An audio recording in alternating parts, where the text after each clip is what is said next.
What's up, everybody, and welcome to Post Hype. Now, as the title says, we are going to be doing a review of Avatar: The Way of Water. I just got finished seeing it in IMAX 3D. It is 3:30 a.m. right now. I am exhausted, but I am just exhilarated because this was honestly one of the best movies I've ever seen in my entire life. It was such a great theatrical experience, and honestly, I have to recommend seeing it in IMAX 3D. I was just absolutely blown away. All of my expectations got blown out of the water, no pun intended, and it was just such an amazing time. So we're gonna talk about it in today's video. If you guys like these, make sure to smash that like button, but let's not waste another second. It's gonna be big spoilers, so spoiler warning in this right now. If you haven't seen it, feel free to click off, or if you're cool with getting spoiled here, we could stay and talk about it. But I just want to say I'm gonna go over all the things I didn't like at first because it's a very small list and I really enjoyed the movie so much I could find very little faults in it. But I just want to go over what I didn't like to get that out of the way, and then we'll jump into like the plot and everything I did like. So at the very end, I would say my biggest gripe with the film is that the general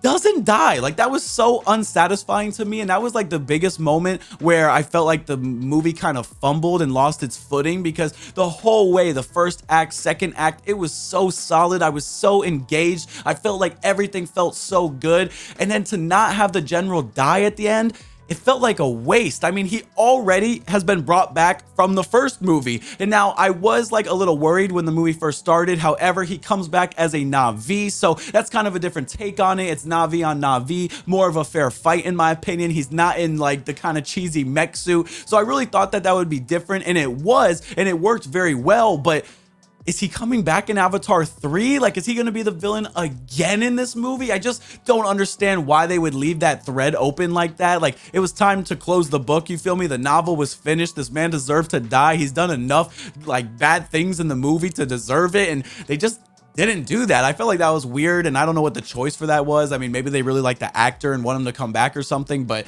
I feel like his storyline's done. He's done enough bad things. He didn't deserve to be redeemed, in my opinion, and they should have just cut him off right there. So that would be my biggest main gripe. I would say my second main gripe is the daughter of Jake and Neytiri, the one who is kind of in touch with Pandora. It's kind of like hinted that it's a metaphor like for like Jesus or whatever, like her mother gave birth to her without having a father or anything like that, and she's very in touch with the planet. Like, all the animals are very like well accustomed to her, and she learns very quickly the way of the water in the movie. But besides being like a convenient like plot point, it didn't really go anywhere. I feel like that was something they maybe could have like touched upon more in the next movie and focused like more specifically on the like characters in this movie and the conflicts. But I still couldn't like say it was that bad or anything. I'm just like really nitpicking to find something bad with the movie, but I really think they maybe could have utilized that a little bit more. I mean, all she did was kind of like connect to the life tree, have animals be very drawn to her. You saw some scenes with her mother, and then at the end she comes in and saves the day because she could light everything up and use these animals to provide extra oxygen. So I mean, whatever, like, it wasn't that bad. I really did enjoy it at the end of the day, but those would be my two main gripes with the movie. I really think that they should have killed off the general at the very end, and they kind of could have maybe hinted at her powers and stuff within this one and not just use them as like convenient plot devices when they needed to for like action scenes. Like, that would be my biggest main two. However, let's get into what I liked about the movie, because it's pretty much everything. All right, review over. No, I'm just kidding. But honestly, from the very beginning, the graphics, the CGI, it is just absolutely breathtaking. Now, like I said, I saw it in IMAX 3D. If in standard it's not as good, I couldn't see how, but I mean, this was just absolutely crazy from the very beginning. When we see Neytiri and we see scenes of them in the forest and in Pandora, it was just absolutely amazing. I couldn't believe what I was seeing with my own eyes. Like, the way they got the motion capture and the CGI to blend and just seem like literal real life. Like, there was almost nowhere in the movie where I could be like, yeah, I could tell that was animated, or I could tell that was fake. Like, everything just drew you into the world to the point where it felt real, like genuinely. I know that sounds crazy, but like, and I'm totally like gassing it a little bit, but like, it felt real. Like, there was no scene that really felt and took me out of the story. So basically, it starts off from a very young age. We basically like cut where the last movie ended. We do see a little bit of a time jump. Jake and Neytiri have a bunch of children. They have 2 sons, a daughter that they adopt, I think a 3rd son later on, and it basically goes to when they're teenagers, about 15ish, I would say, and then the demons attack again, the sky people come back again, and you think, oh no, it's gonna be a retread of the first movie, this is not gonna be good. But they totally do not do it like that. It is kind of a retread, like the humans are coming back, but at this point, it's really the general coming to hunt Jake Sully specifically. It's not about mining any resources on the planet. It's not a big like story like that. It's very personal between Jake Sully and the general himself. I think his name's like Quaritch or something like that, but I'm just gonna call him the general. It's really about him hunting Jake and Jake trying to protect his family the best that he can. And so he chooses to leave their home, make his children leave the place they grew up in, all the people that they've made connections with, their family and everything. And he takes their main core group because Sullies stick together and takes them to learn the way of water, which was absolutely beautiful. The first action scene in the beginning when the general comes and he almost kidnaps the kids and then he gets Spider, that whole action scene was absolutely amazing. Neytiri is a badass in this movie. Zoe Saldana does a fantastic job. She is so accurate with that bow that it's mind-blowing, and every time she shoots it, I just jump out of my seat with excitement. I mean, she is a badass character, and so is Jake in this movie. I mean, he's a true warrior through and through. And I mean, you see that there's kind of a dynamic between his two sons where one is a little more eager to prove himself because he's not the oldest. He's kind of looked upon as like being like an outcast, and that comes into play later in the movie as well. He's always going off and getting into trouble and kind of stirring and causing things to prove himself, and it kind of backfires again and again and again. But that's typical teenager behavior. I think the dialogue in this movie was also written very well. They're calling each other bro and stuff. Like, it felt, all I could say is this movie just felt so real. It felt so genuine. Like, I felt like I was at Pandora. I feel like I was part of the Na'vi. Like, everything felt so real. Like, that's really my biggest takeaway from this is like, you really didn't even have to like have any suspension of disbelief because it was believable. But anyway, so the story goes on a little bit more. After the general comes and he tries to kidnap Jake, he decides to take his children further away on Pandora. It's a big move for them. No one likes it. No one wants it. But they come in contact with a new tribe who reluctantly takes them in and gives them a place of shelter. And it gets a little messy because the new tribe's leader, his son and Jake's son beef, and they have a lot of fighting going on. They actually leave Jake's son out for dead. I believe it is Tonawari who gets left for dead, and he basically gets solved by this Na'vi whale, and it's crazy the connection that he builds with them. You've come to find that like the whale is an outcast, he's an outcast, so that story element aligns and they both become friends and learn to trust each other. They're both like badasses who basically like try to go off on their own and solve issues on their own, and both been outcasted because of it and people's reactions to their decisions.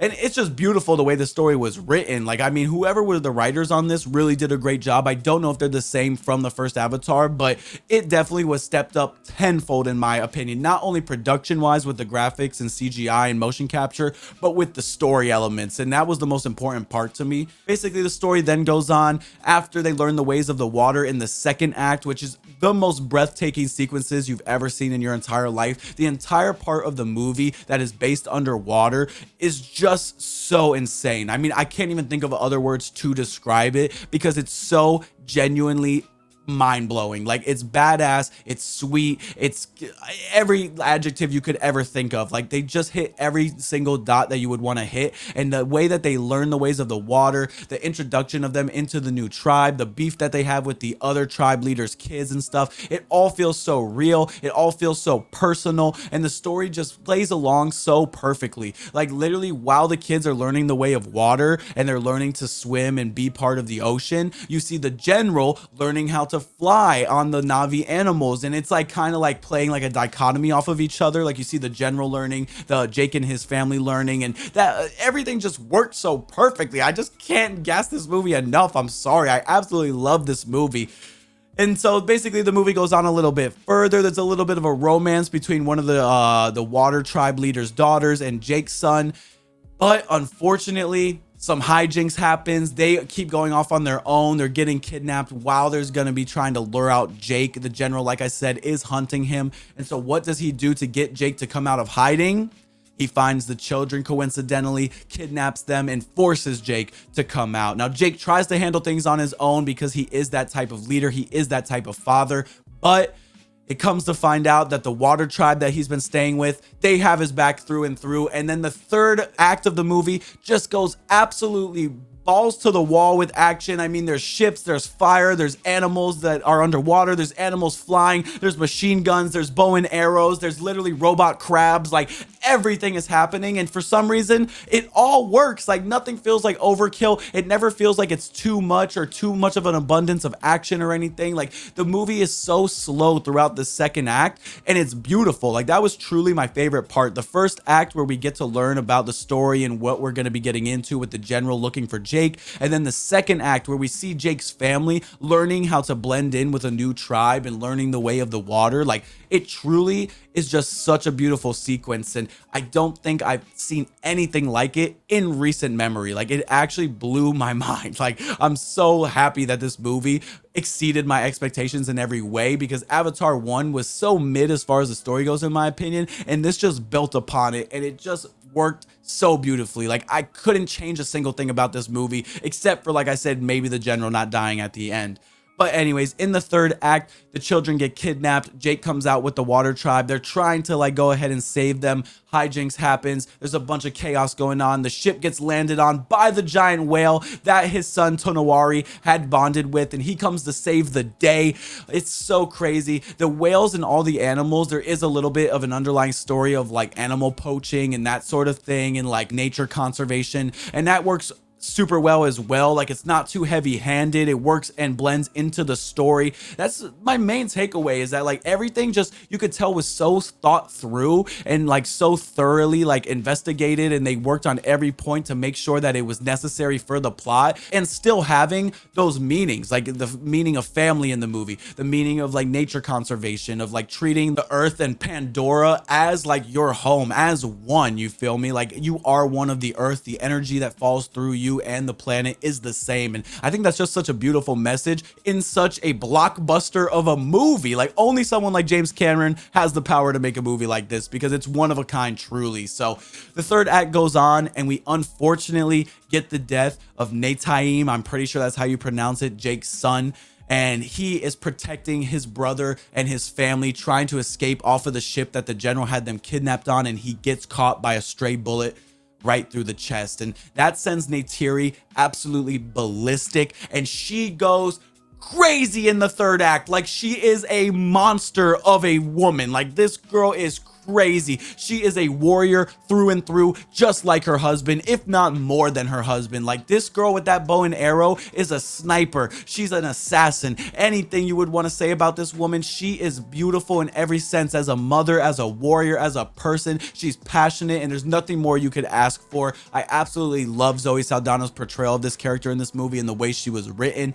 And so in the third act, to avenge her son, she goes and basically annihilates the entire ship, like almost single-handedly. Jake's there to help out, and he does a little bit of work, and he takes on the general at the end, but she does most of the heavy lifting. Like, Zoe Saldana's Neytiri is just one of my favorite characters now. Like, she is so important to the story, and she is such a strong character. Like, I loved it. So basically, as it goes on, Jake and the general start fighting. He ends up choking him out, letting him drown, like I said earlier. And then his son, Spider, who I haven't mentioned, he's like a human who's been growing up on Pandora with the Na'vi, and he knows their language. He's basically a Na'vi through and through.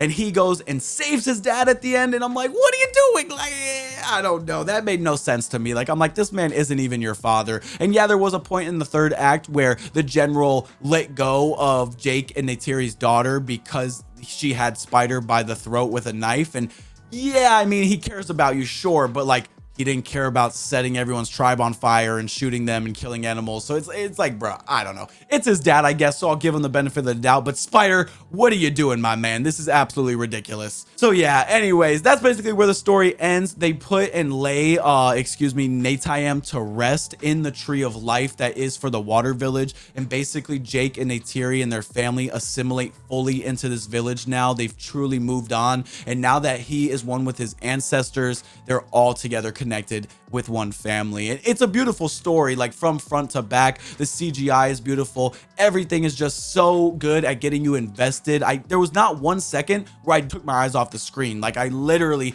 was so drawn and glued to what I was seeing right in front of me. And I don't think I've had an experience like that in such a long time, if ever. Like, this might be a one-of-a-kind movie. To me, Avatar 2, The Way of Water, is what Avatar 1 should have been and what it was kind of like renowned for. But this one did it better, honestly. Like, you couldn't have made a better movie, in my opinion. No movie's gonna be perfect, but this is as close to a 10 out of a 10 as you could get. I'm giving this movie a 10, guys. I'm sorry, like 9.5 if I had to be real critical, but like, this movie is so good. Go and see it if you haven't seen it. If you haven't seen it, I don't know why you're watching this review. But anyways, guys, that's where we're going to wrap this one up. I would love to hear your thoughts on Avatar. Sorry for rambling. This is only my second review that I've ever done on any movie. It's also 3:30 in the morning, but I just had to share my thoughts immediately while they were still fresh in my brain, because this was such a great experience that I don't think we'll get for a long time. So like I said, let us know down in the comments how you guys are feeling about it. And if you guys like this video, make sure to smash that like button. If you didn't, let us know where we can improve. We're always open to your feedback and suggestions. However, that's where we're going to wrap this one up here. As always, I'm your host MJ with Post Hype. I hope you guys have a great rest of your day or night like mine, and we'll see you around next time. Peace out.